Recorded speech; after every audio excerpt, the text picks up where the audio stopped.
We found out that a lot of these rappers, celebrities, and people like that are out of their mind. But they were out of their mind a long time ago. They were out of their mind when they got desperate. And when they got desperate, they were offered a solution, but that solution that they offered was going to be the fame, the glitz and the glamour and the money and things like that. And so they were offered that in their desperation because they thought that that was going to solve all the problems. Them becoming great was going to solve all their problems. And all they had to do was turn over their mind and their body over to entities that they didn't fully comprehend or understand.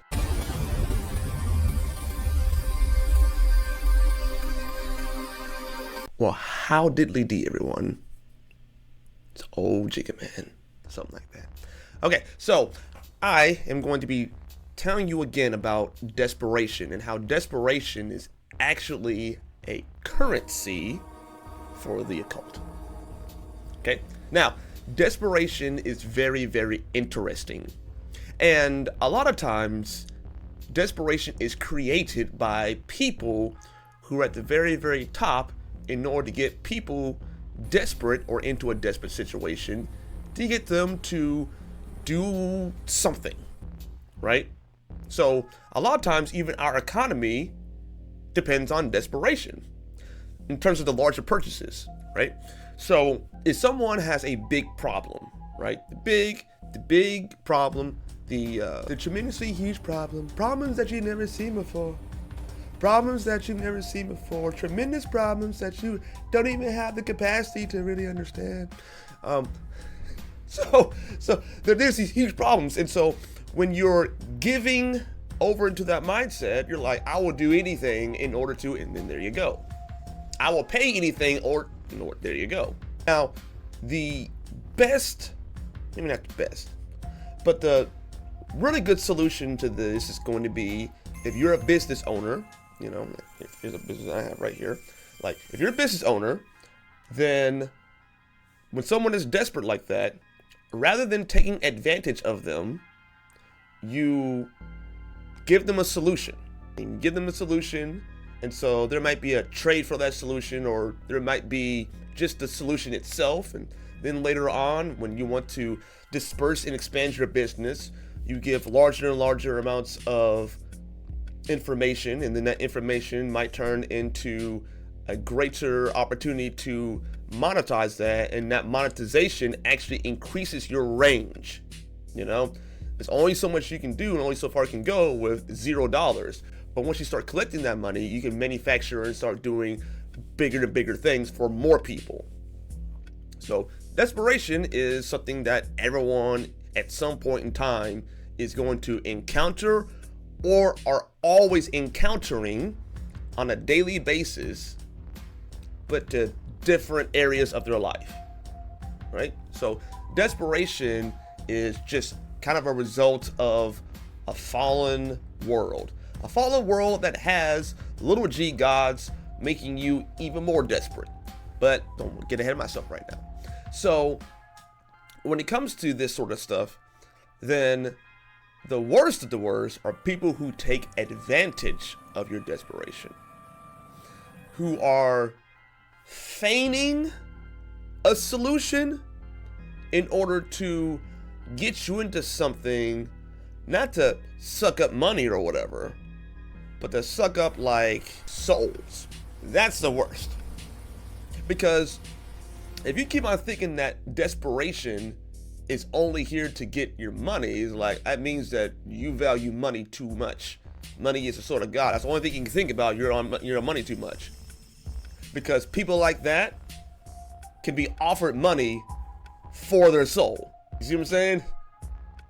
Money ain't going to be the solution to every part of your life. It's going to be a solution to one part of your life that's going to be very, very significant, but it's not going to, do everything for you. Otherwise, why do you keep seeing these psychotic people out there with tons of money?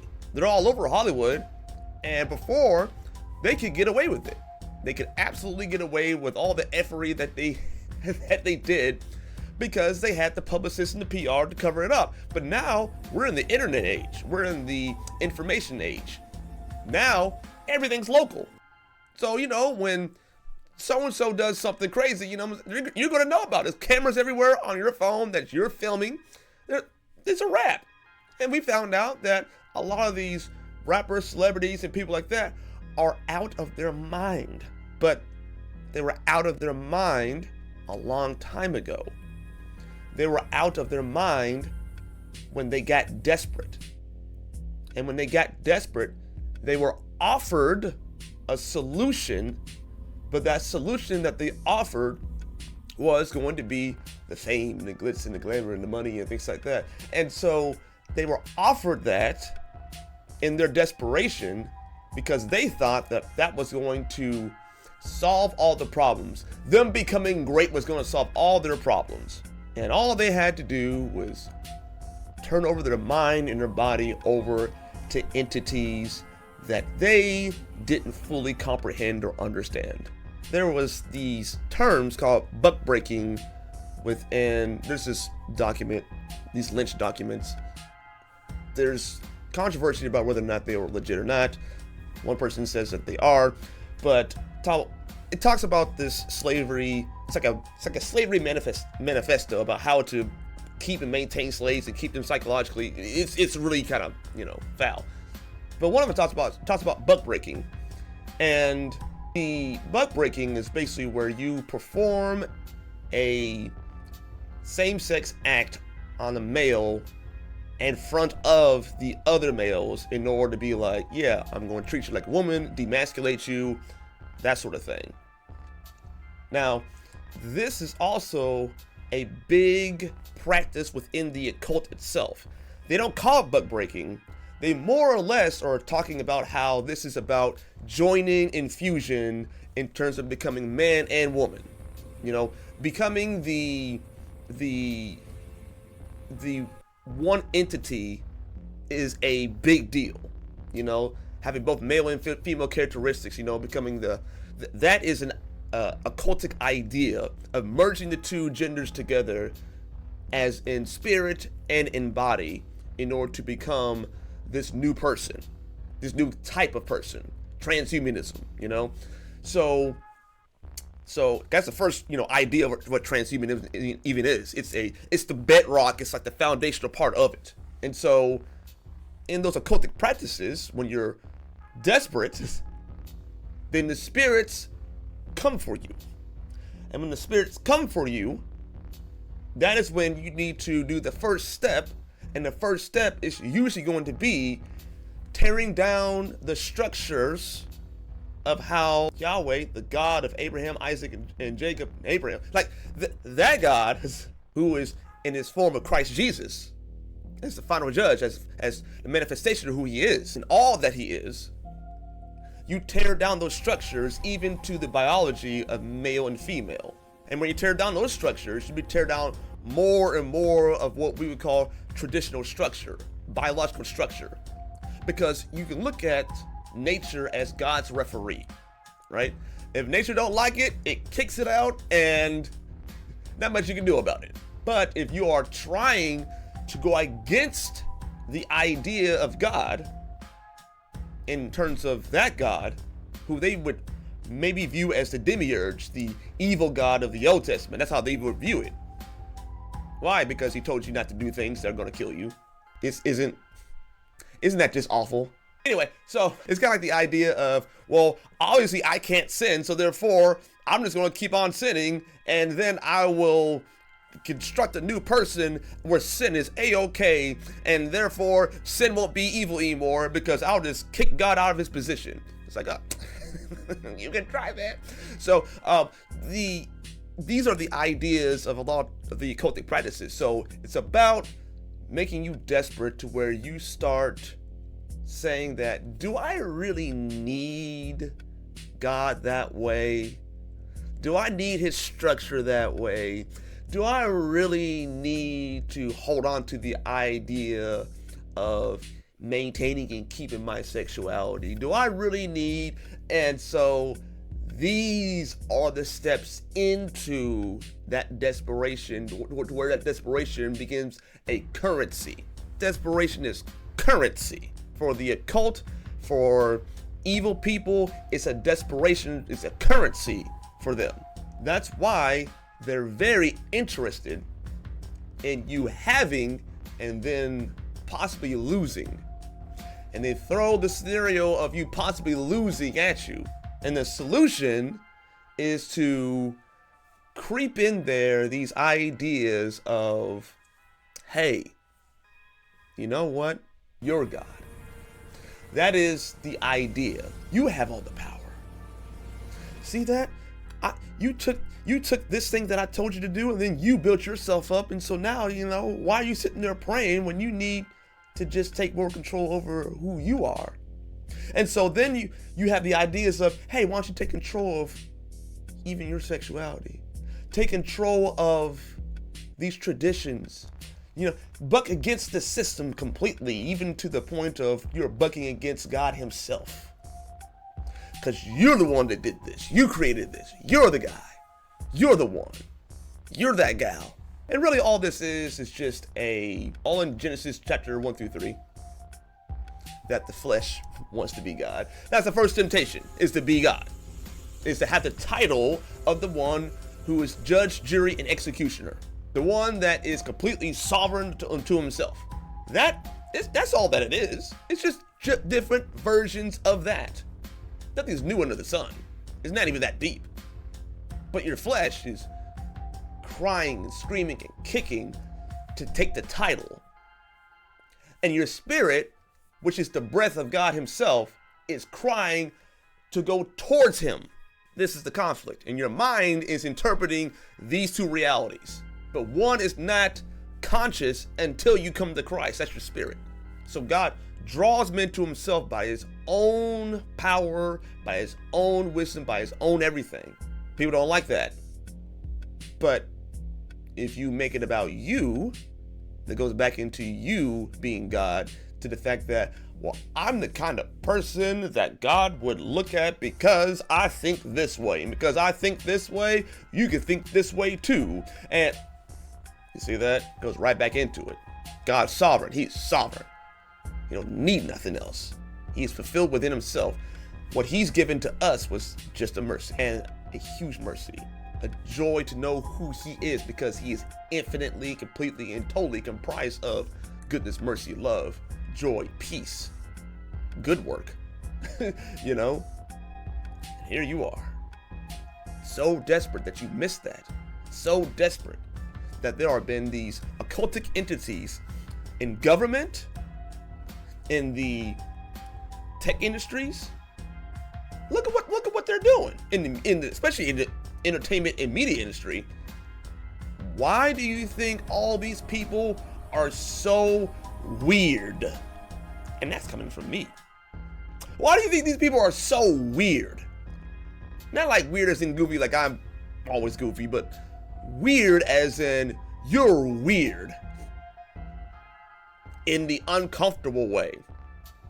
When you go to that person, something just off kind of weird. When you see them on camera, something just off kind of weird. And yet they are playing the part of a normal person, but deep down inside, something just off. Why do you think that? And then they sit there and tell you, hey, I'm practicing the occult. And then you know where they came from. Some of these people come from all this abuse and SA and deep poverty. They come from just horrible situations. And even if they don't have, again, it's not about money all the time. Sometimes you can grow up in a good home, but still, the babysitter's doing something to you, or like they come from desperation. You keep on thinking that it's because of how great and how intellectual they are. No, they were desperate. Someone made them desperate. And then when they got desperate, that's when someone came in as a mentor of some kind in order to get them into position. All they had to do was, I guess in some ways, switch their position. So there are these parts of us that cry out. But I don't want you to cry out to the occult, I want you to cry out to Abba Father. I want you to cry out to God. And again, and again, and again. The control that desperation is selling you is not actual control, because you're being controlled by the entities that you are cooperated with that you can't even escape from anymore. If you're telling me, if you are at the top of the food chain, you're telling me you can just leave the occult, that you can leave the blood covenant, that you can leave all the evidence that they have against you, that they are not going to blackmail you for everything. Stop. That's the nature of a cult. You can't leave. And then you go and sit there and tell everybody else, that I got the answer. No, you ain't got nothing. You have desperation. You have fear. Everyone thinks that these people are so qualified, and they might be qualified intellectually within their skill set, but really what it is in terms of how they got to where they got to, they were so terrified of going through what they went through again that they did anything to make sure that never happened again. And as soon as you're in that mindset, you're in trouble. When you say, I'll do anything to make sure this, may God have mercy on you. May God find you before you start making these horrible decisions. And so when we look at things like the black church, it feeds off of that. That's why when you look at the political exclusivity and you look at how it pushes you into the arms of only these single mothers, and then it keeps everyone stuck because you can't leave the political party, won't let you because you're a sellout, Uncle Tom, all that type of crap. And then it's pushing the men out of the home, which puts the pressure and all the responsibilities on her, and she don't want the responsibility. She wants relationships. And so she puts all the pressure on her as if she's a dude trying to build something all the time. She ain't trying to build anything all the time, not like that. Some will, because they're competitive, but that competitiveness sometimes is in relationship to a father or a mentor or someone that they care about, So it puts all the pressure on her, and because you see all the pressure on her, she starts spending money, doing different things in order to cope. Then that cope, as in a type of desperation, seeps into the children, and they start doing that, and it produces more of itself. So yes, you are a part of a system. You are part of something that is keeping you right where you are in order to farm you for a currency. It's like putting pressure on a diamond, It's like, put pressure on that rock in order for it to become something of worth. When they are done squeezing you, now you become a coin, something in order to gain more power through your mind, body, and soul. That's why you can't leave. That's why the spirit of bondage is there. You can't leave. You will feel wronged for saying that, nah, I think that mom and dad need to be in the house. Or, I don't know if this Democrat Party actually aligns with all of my, not only values, but also some of the policies would interrupt what God is telling me to do. You'll feel wrong for that. Feel wrong, not be wrong. Because some of y'all be touching your feelings so much, that that you don't understand that it is just a feeling. Some of y'all just need to go to bed. You're tired. You're not crazy. You're just tired. Go to bed. It's a feeling. So please, instead of going through all that and having something that hates your guts, possess your life and the lives of everyone around to where you can't leave anymore. You gotta keep on betraying and tormenting yourself, your mind, your body, and your soul over and over again to renew the contract that you made with it for the power and the glory that's not making you happy. Rather than go through all that, how about you just submit yourself to Christ? He paid everything for that. All you gotta do is receive, just to receive the receipt. Just receive the word.